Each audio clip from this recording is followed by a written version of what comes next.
very shortly. But before all of that, delighted to say one of our favourite guests is back to join us. Eric Donovan, good morning to you. Good morning, lads. How are you? How are you keeping? Sure, I'm the finest. Finest. In the kitchen, coffee on. Nice start to a Friday. Yeah. Sorry, I got a little bit of a mix up this morning, so I did with the times. But so look, I'm here. Blame our producer Eric. We all do it. It's the only way forward. Ultimate Hell Week. Yes. What's going on? You've it done. Well, I was dying to share the news yesterday. It was the hardest news to try and keep quiet for so long. And just so hard. I was just dying, and there was so many times that I was talking to people in conversation where it just almost fell out of my mouth. But yesterday we got the go ahead. The launch was on for RT's autumn series and all the new shows that are coming out, and so we're free to talk about it. No spoilers, obviously, so sorry about that. But what a show! It's going to be just unreal. You're going to love it. The obvious question, Eric, is just how hard it is physically and mentally compared to, I don't know, a weight cut or particularly taxing training camp before a fight.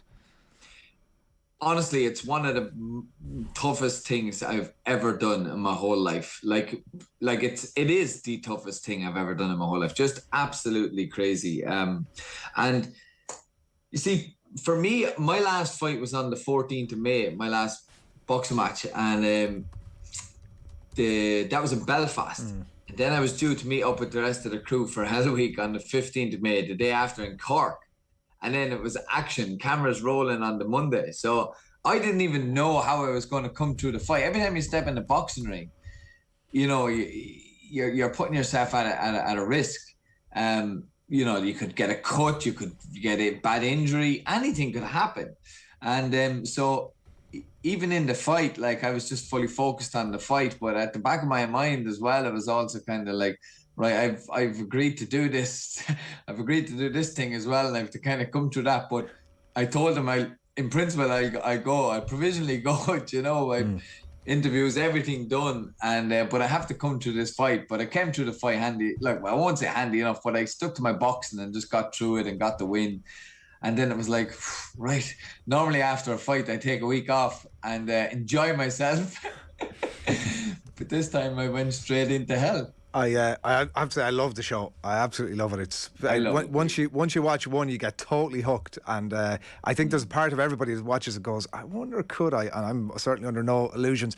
When you say it was one of the toughest things you've ever done, was it the physical thing or the mental part of it? Just everything. They literally, you're tested.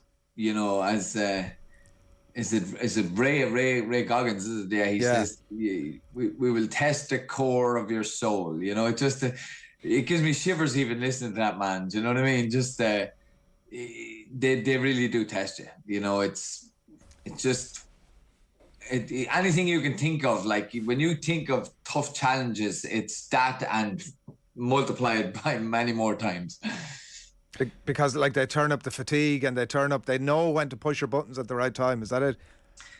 Yeah, look, they're, to be honest with you, they're absolutely brilliant at what to do. I've really a lot of respect and admiration for them, like, you know, and there's like, when I was watching the show myself, like, and it's one of our favorite shows as well on TV, you kind of watch and you kind of wonder, is it that bad? Like, you know, I wonder, is it like, you know, when the cameras stop, maybe it's but listen, trust me, a baptism of fire, tough, tough event, really tough event. I tell you, it's going to make for great TV though. I'm not sure was he talking about the show in particular, but I remember reading an interview with Portugal O'Hora a while back, and he was just talking about that mental part of it, and when he goes to that dark place, he needs to tell himself that it's just his mind playing tricks on him, which I thought was an interesting way of rationalising maybe the physical and mental toll that something like this takes. Do you have any I guess any methods like that, or anything in the inner monologue that constantly comes up to try and help you persevere in those moments? Yeah, but I mean, that's the constant battle, isn't it, with mental health with people? You know, it's the mind playing tricks on you. You know, it's the mind telling you one story, and then you're hoping to believe in it. You know, and you might believe that story that the mind is telling you, but you know, you obviously want to be creating your own positive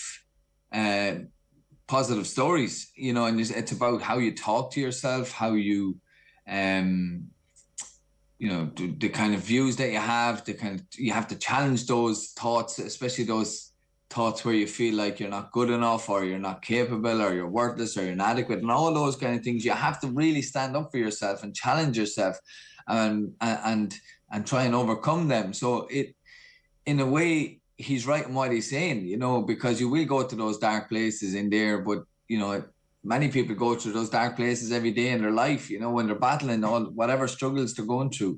And it's very, very important that you stand up for yourself and use whatever supports are available to you as well. In there was a huge kind of there was a very, very important rule, almost like, you know, that you got to look out for each other. You know, it was that teamwork, that team ethic. It was all about, you know, helping each other, working with each other, and that was really good. Loved that aspect of it. But yeah, you know, you just kind of have to overcome. And what I loved about it as well, what I loved about the whole program is every single person that was in there had to be like, they were confronted with their biggest fears, you know, and I think in life we sometimes have to push ourselves to those places, take ourselves out of our comfort zone, because you learn something new about yourself every time you do that. Whether it goes good or whether it goes bad, you still learn what, you know, that you have something inside that you never knew that was there before. I'm backing you. I know you can't give any information, but I'm backing you to have lasted the whole lot, and that's where my money is at. So I know you can't talk. When is it out? The first episode is Wednesday, the 7th of September. 7th of September, right? Well, we will keep an eye on that. Other business, obviously, you're just a month out from Khalil El Hadri from France in Belfast. It's the vacant EU super-featherweight championship, and I know when you came out of retirement in 2016, this was the end point, right? This is where you wanted to be. It was kind of it was really goal for me, you know. It was icing on top, kind of. So I'm, you know, it's after coming full circle for me now, and I have the chance. You know, we talk about getting chances, and sometimes in life, you know, professional careers, they don't go the way people want them to go, whatever, you know. And for me, most athletes would probably be winding down at 31 or wrapping it up. I turned professional at 31, and here I am at 37 now with a dream opportunity, an opportunity to make a dream come true. So I'm ready. I'm training hard. I'm sharpening the tools every single day, and I cannot wait for it. It's almost sold out. There's a small few tickets left on eventbrite.co.uk. I think that's the name of the website. Yeah. There's the last couple left. So, you know, just get in and get them, and come and watch a fantastic night and watch me become European champion. And it's live on TG Car as well for anybody when the sold out. I know you don't want to like get people there first of all, and then obviously people can watch it after that on TG Car. On TG Car, you mentioned the win in Belfast in May over Gomez, and last September as well, and another fight I think going back to 2020. Like, it's a venue and a city that has been really good to you. Is there a part of that that's like feeling a bit like home in terms of fight night, or what's your relationship with the venue and with Belfast like now?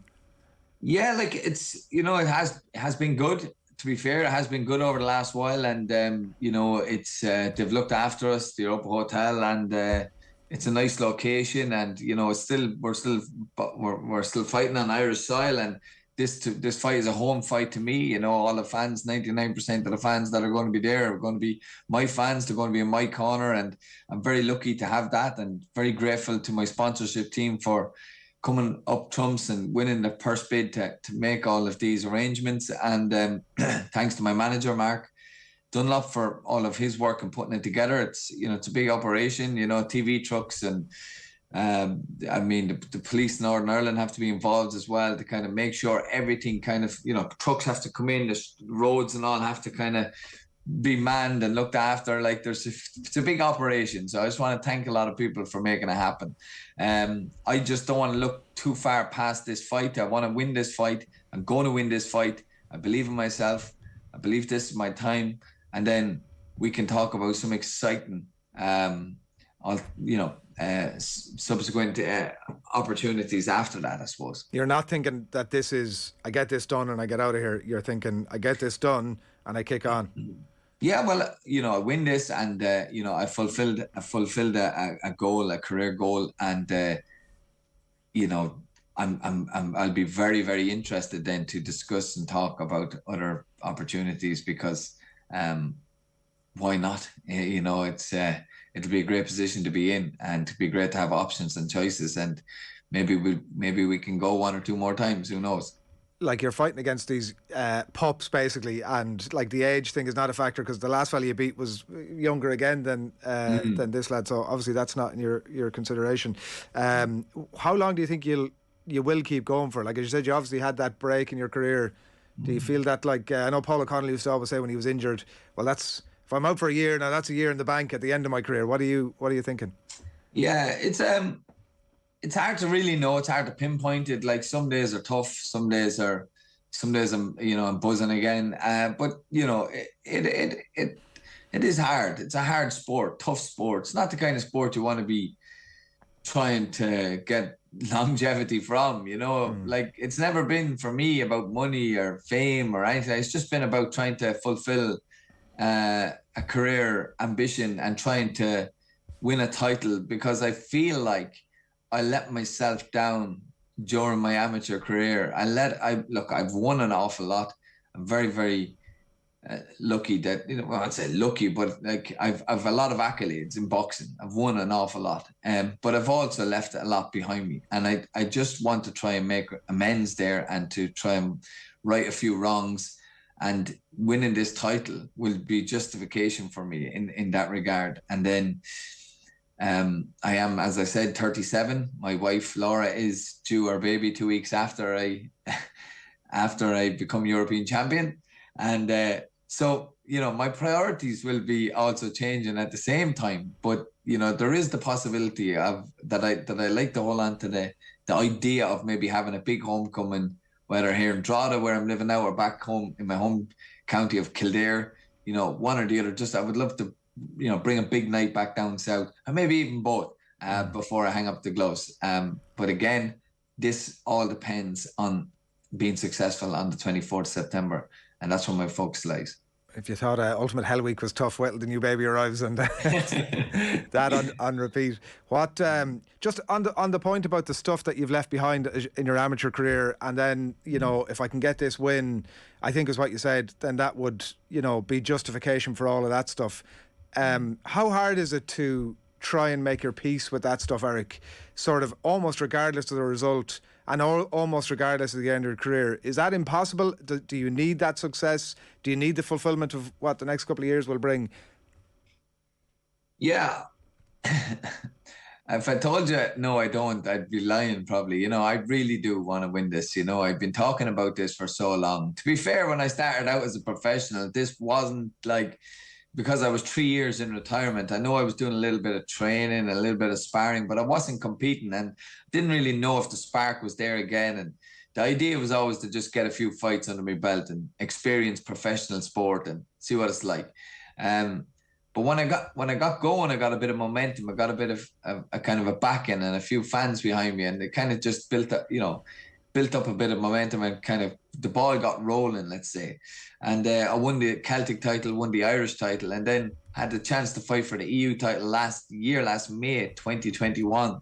And I fractured my rib, and I was kind of like, oh my God, Jesus, like I came so close, and it's after been taken away from me, like, and so they're after coming back around for me again, and I had two big massive fights in the meantime against Selfa Barrett and Robisi Ramirez, two world top 10 fighters, and one of the greatest fighters of all time in Ramirez. And them fights didn't go my way. One of them one of those fights, I gave a very good account of myself against Alpha Barrett. My stock rose up and I done really well, but ultimately got knocked out. And then Ramirez kind of stopped me and never really got to show what I could do in that fight. It was over before I knew it. So, but look, trust me, even those losses are the reason I'm in this position right now fighting for European title, because they've made me stronger as a man, as a boxer, as a human being overall. You know, tough lessons in life and in sport, but you learn so much about yourself going through that adversity. And I just believe that everything that I've been through, all of the adversity I've been through, is going to come right for me on the 24th. And I'm just going to go out there and I'm going to seal the deal and get that European title. Those tough lessons that you talk about, Eric, do you think you were better placed to handle those tough lessons that boxing hands out because of the fact that you turned professional later than maybe some younger boxers, for example? Well, I wouldn't say it just solely on age, but maybe because of the journey I've been on and the kind of personal transformation that I've been on in terms of like personal growth and maturity, and just maybe my counseling training and all that kind of stuff. I'm working with people, working with the supports around me. So yeah, in some ways, not solely on age alone, but just mainly life experiences, I suppose. Owen, yeah. What obviously with the rival a couple of weeks after the fight, does that change your plans in the lead into the fight, or what is your plan for the transition up to Belfast? Will you go up there well in advance? Will you closet yourself away, or what are you thinking? Well, actually, we're going to have a media day next Monday in Drogheda Boxing Club here in Drogheda, and that's a boxing club just near the Lourdes, the hospital there. It's called Drogheda Boxing Club, and all the media are invited to come along. It's at 11 o'clock till 1 o'clock, or 11 o'clock till 2 o'clock. Everybody that's on the card is going to be there. There's going to be interviews and a couple of face-offs. It's a nice undercard to have, and we haven't been what would you say? We haven't been getting this kind of boxing, these boxing cards in Ireland for over the last while, and boxing has been hit really hard. But there's a couple of there's two kind of derbies on it: Dublin versus Belfast, and then you've got two Cavan lads fighting each other. So that's a real local derby there. So, and then you've got a Belfast guy versus Liverpool, and then there's one or two debutants or early guys in their career making their mark, and then you've got the big one with myself. Sorry, Thomas McCarthy's on it as well. Your former European champion, Thomas McCarthy from Belfast. So he's the co-support or chief support. Yeah, so it's going to be good. It's going to be a cracker, and you're absolutely a boxing story that people can believe in and get behind as well. And you know that we're right behind you, and look forward to catching up with you when you're the champ. So good man, thanks a million. Well done. Thanks a lot, Eric Donovan on the line there, as always, really interesting and forthright.